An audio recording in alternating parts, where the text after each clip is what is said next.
Baik, berjumpa lagi dengan saya Muhsin Anit Pratama, tentunya di channel Much Production Mystery. Dalam kesempatan video kali ini, saya kedatangan teman saya. Ini dari mana, Kang? Dari Ciparai, atas nama Freddy Sutisna. Nih guys, kali ini kita akan membongkar ataupun bercerita ya tentang salah satu keluarganya yang hilang di hutan sampai saat ini tidak pernah pulang.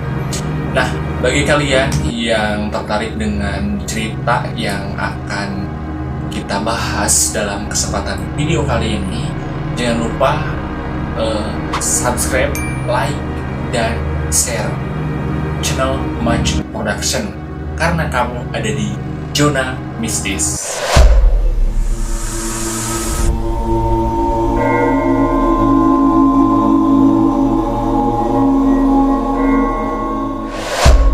Ini kisah nyata ya yang dialami oleh keluarga teman saya sendiri, Sutisna.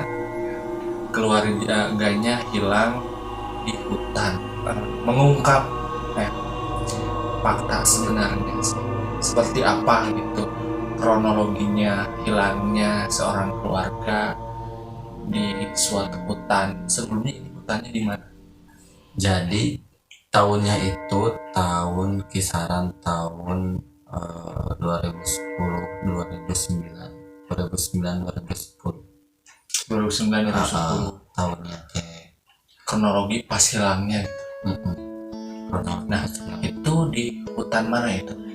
Itu letaknya kalau di daerah saya ya namanya itu adalah mungkin gunung ya, Gunung Kulon.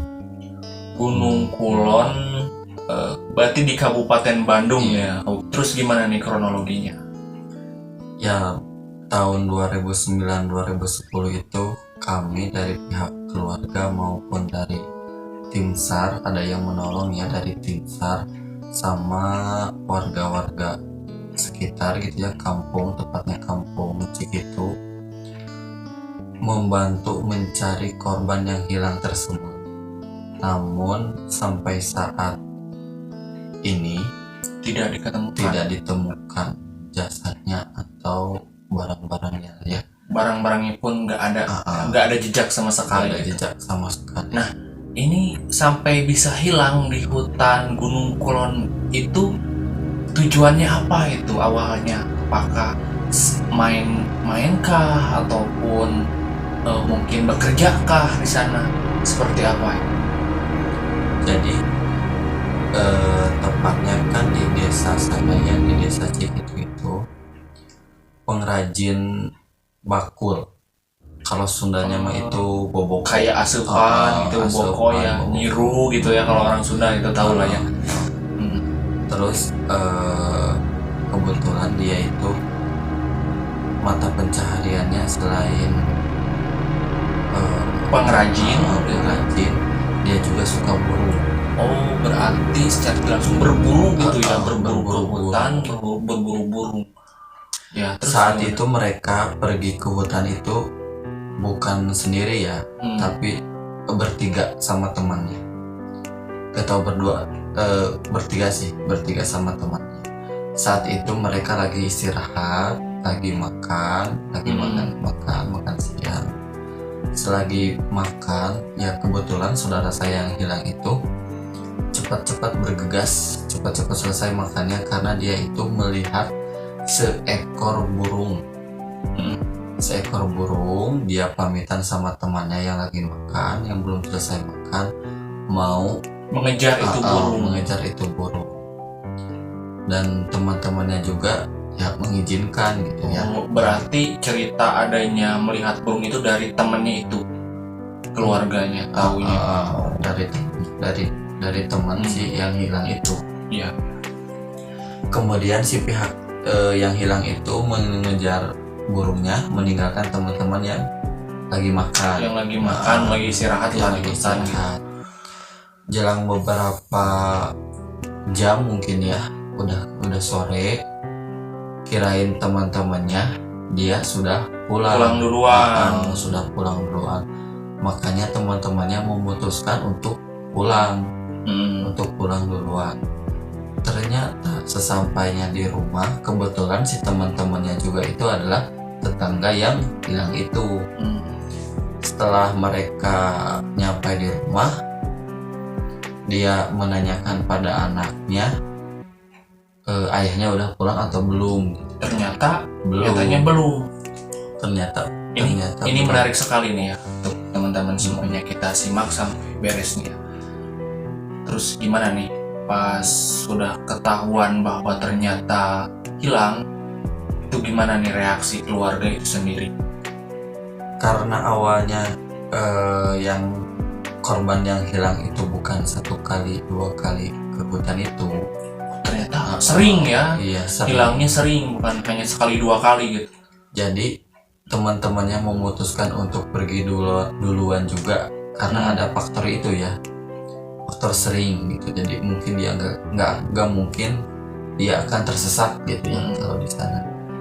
Kemudian saat menanyakan ke anaknya kalau ayahnya belum pulang, sangkanya si ayahnya lagi ke temannya dulu atau ke sanak saudaranya dulu.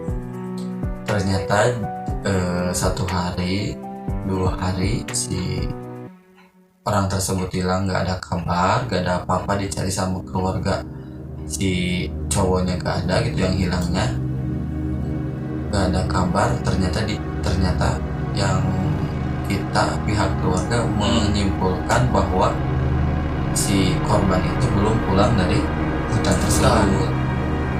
Jadi kami pihak keluarga udah mencari ke sana, ke lokasi yang awal, yang apa ya sih, lokasi saat dia hilang jejak di sana gitu, dicari ternyata awalnya di sana. awalnya dari sana. Pencarian ternyata nggak ada. Itu udah sama tim SAR itu itu nyari? belum sama tim SAR. Berarti itu baru masyarakat ya. baru masyarakat aja sama ya sanak saudara. Setelah itu jarang beberapa hari mencari, gak ada apa namanya, Nggak ada jejak gitu ya. jejak lah ya. Gak ada jejak. Kemudian berita tersebut udah mulai tersebar. Jadi adalah relawan-relawan yang ikut serta dalam pencarian. Dalam pencarian. Barulah banyak tim SAR juga ya ikut untuk mencari saudara itu yang hilang. Setelah itu tim SAR mencari, dan ya pihak keluarga sama orang-orang kampung ya mencari di titik lokasi hilangnya saudara saya. Sampai saat ini juga belum ketemu gitu ya. belum ketemu jasadnya.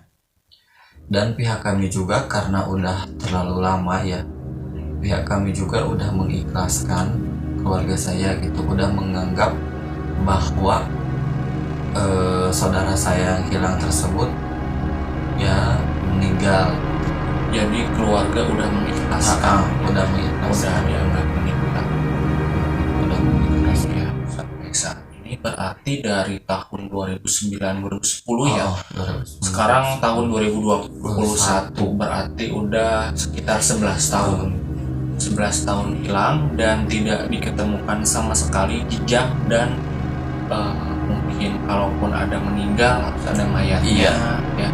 Kalaupun masih hidup ya wallahu alam ya, karena hutan di Gunung Kulon itu sangat luas sekali ya. Berarti pada intinya ya mungkin bisa kasih saran ataupun pesan nih kepada seluruh penonton Match Production nih, sebaiknya apa ya ketika Anda memasuki ruangan hutan, dan mungkin supaya kita tidak kalau di Sunda itu ya tidak sumpah serapah ya. Kalau masuk hutan itu dimana bumi dipijak, disitulah langit dijunjung. Pada intinya dalam kata-kata ini berarti dimanapun kita berada, kita juga harus menghormati di lingkungan sekitar. Contoh kalau kita mungkin pergi ke suatu daerah, mungkin di daerah tersebut pasti ada pantangannya dan larangannya. Begitupun saat memasuki hutan. Pada dasarnya kita juga harus selalu berdoa dan tidak sumpah serapah, tidak ngomong sembarangan, karena kita hidup di dunia itu tidak hanya manusia saja. Ya. Kita itu berdampingan dengan alam lain, seperti jin dan mungkin sejenisnya dan hewan tumbuhan. Nah, mungkin bisa apa yang mau disampaikan nih kepada penonton setia Match Production ya tentang hal tersebut? Yang pertama mah jadikan sebuah pelajaran gitu. Jadikan sebuah pelajaran buat kita semua ya, buat kita semua. Jangan sampai mengulangi kesalahan yang saya ceritakan tadi. Yang sampai terjadi sama kita. Terjadi sama kita. Yang keduanya ya taati peraturan, dan mungkin ya di setiap daerah itu ada sebuah peraturan yang harus dijalankan sama Peraturan adat. Peraturan adat setempat harus dijalankan sama orang-orang yang, contohnya kalau mau ke gunung yang mendaki gitu ya. Ya setidaknya gitu, mau percaya ataupun enggak percaya sama hal-hal tersebut, yang goib gitu, tapi harus kita mengikuti peraturannya aja gitu. Ya, benar sekali ya. Yang ketiga ya benar kata teman saya, jangan kalau sumpah serapah. Ya jangan sampai mulut kita mengeluarkan perkataan-perkataan yang tidak semestinya dikatakan sama mulut kita ya. Dan yang terakhirnya, intinya ya selain kita mentaati peraturan yang berlaku di suatu daerah tersebut atau gunung tersebut ya kita juga jangan sampai lupa sama Tuhan kita ya, pencipta kita, karena kita agama Islam ya kita berdoalah sebisa mungkin ya. Berdoa yang kita bisa ya, seperti itulah ceritanya. Oke, terima kasih ya udah mau bercerita di channel Match Production. Ini pengalaman sangat berharga sekali ya, kisah nyata ya seorang keluarga ya udah 11 tahun menghilang di suatu hutan, entahkah itu sama binatang buas kah? Ataukah mungkin tersesat di hutan dan mungkin meninggal, entahlah ya, karena ini udah 11 tahun menghilang, tidak ada jejak sama sekali ya. Kalaupun sama binatang buas mungkin ada jejaknya ya, jejak darah ataupun pakaiannya yang tertinggal. Ini tidak ada jejak sama sekali. Itu di hutan Kulon ya, yang terletak di Ciparai, Kabupaten Bandung. Di hutannya luas sekali karena itu sebuah pegunungan ya. Kalau disebut pegunungan sih bukan gunung tapi bukit ya, semacam gitu. Tapi disebut Gunung Kulon karena bukit seperti gunung ya, tinggi, dan hutannya sangat luas sekali. Itu ukurannya nggak tahu seberapa ya. Ini menjadi sebuah pelajaran bagi kita semua ya, dimanapun itu kita berada, tetap harus berserah diri ya, harus meminta perlindungan. Itu intinya aja ya teman-teman semuanya.